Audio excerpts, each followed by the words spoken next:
aad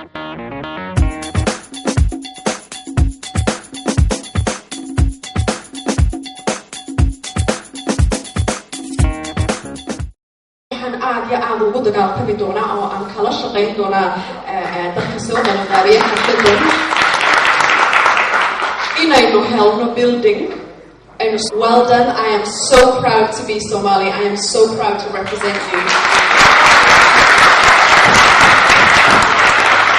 The young player of the tournament in Nickelodeon, Farhan Suleiman.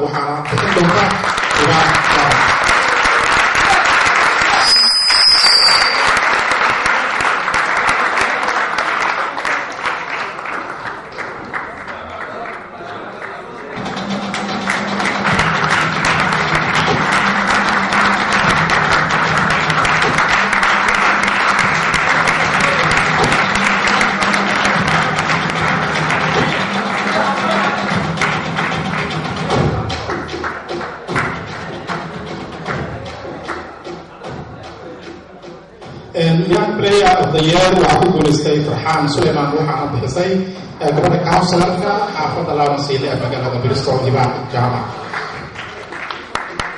Waxaa noogu xigi doonaa top scorer ama ciyaaryahaankii ugu gooldhaliska badnaa tartanka iyo weliba ku guuleystay islamarkaana ku guuleystay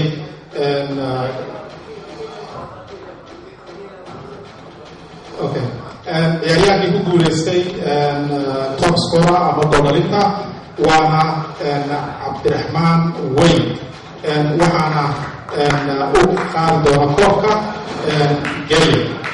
Waxaana bixin doona gudoomiyaha ururka Act for Somalia islamarkaana Activist for Peace Maxamed Antobo.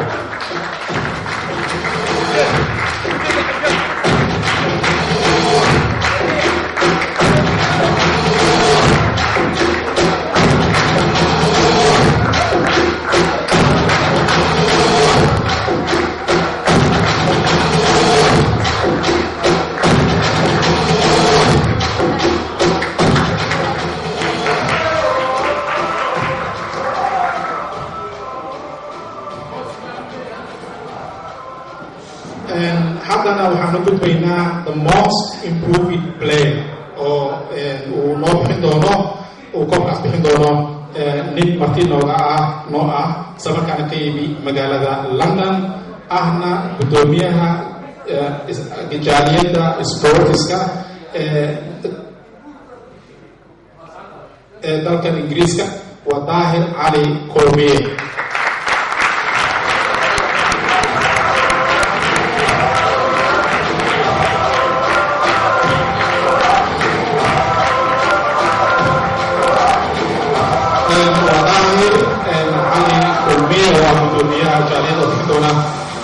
maadaama waxaan ku guulaystay ninka la yidhaahdo Xasan Maxamuud laakiinse maadaama uu maqan yahay waan halkan joogin nasiib darro waxa uu qaadi doonaa Little Mo.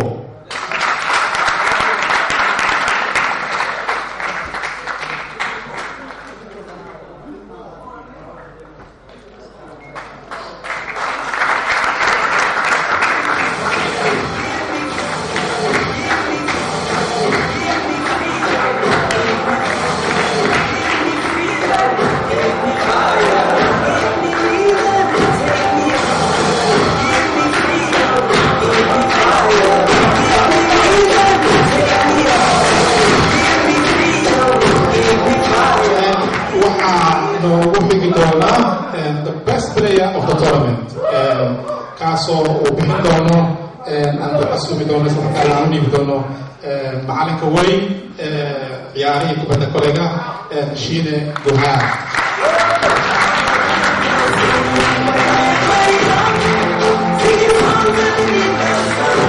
Shiine Duhaan oo bixin doona waxaana ku guulaystay Cabdiraxmaan Weyn laakiinse maadaama aanu joogin Cabdiraxmaan Weyn waxaa u qaadi doona gudoomiyihii kooxda Gelle.